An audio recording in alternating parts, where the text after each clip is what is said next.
నమస్తే ఫ్రెండ్స్, నేను మీ అడ్వకేట్ రమేష్ పిట్ల.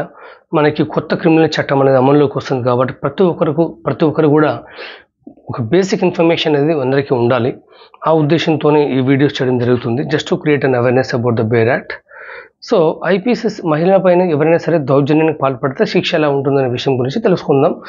మీకు ఇంత ముందుకే ఒక వీడియో చేశాను కాబట్టి ఐపీసీ సెక్షన్స్ ఉన్నప్పుడు ఐపీసీ సెక్షన్ 354 ఏం తెలియజేస్తుందంటే, ఒక మహిళ పైన ఎవరైనా దౌర్జన్యానికి పాల్పడితే, అంటే ఒక అమ్మాయిని చేయి లాగడము, లేకపోతే వివస్థను చేయడము, లేకపోతే జుట్టు పట్టుకొని లాగడము, అమర్యాదగా ప్రవర్తించి ఆమె యొక్క గౌరవానికి భంగం వాటిలే చేసి ఆమెను కనుక మానసికంగా శారీరకంగా వేధిస్తూ ఇటువంటి నేరం పాల్పడితే మాత్రం వాళ్ళకి జైలు శిక్ష అలాగే జరిమానా కూడా ఉంటుంది. ఇది అందరికీ తెలిసిన విషయం. కనిష్టంగా 1 సంవత్సరం జైలు శిక్ష, గరిష్టంగా 5 సంవత్సరాల వరకు జైలు శిక్ష అలాగే జరిమానా కూడా ఉంటుంది.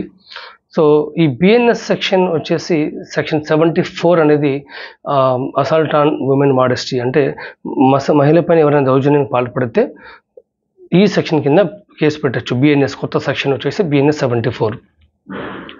సో మరొకసారి మీ అందరికీ క్లుప్తంగా చెప్తాను. అదేంటంటే, సో ఎవరైనా ఒక వ్యక్తి మహిళలపైన దౌర్జన్యం చేసి ఆమెని అవమానించినట్లయితే, అంటే జుట్టు పట్టుకొని లాగడం కానీ, చేయి పట్టుకొని లాగడం కానీ, వివసన చేయడం కానీ, ఈడ్చుకెళ్ళడం కానీ, ఈ విధంగా కొన్ని చర్యలకి, అంటే ఒక అమానుష చర్యలకు పాల్పడే ఒక మహిళ పైన దౌర్జన్యానికి పాల్పడితే మాత్రం బిఎన్ఎస్ సెక్షన్ 74 ప్రకారంగా కేసు పెడతారు.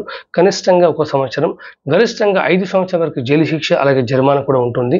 సో మహిళల్ని గౌరవించే దేశంలో మనం పుట్టాం కాబట్టి వాళ్ళని మనం గౌరవిద్దాం. ఎవరికి ఎటువంటి అవసరం ఉన్నా సరే మీరు కౌన్సిలింగ్ నా దగ్గర నుంచి కాల్ చేసి అపాయింట్మెంట్ తీసుకోవచ్చు. Thank you so much for watching this video. Please follow me, please subscribe to this channel.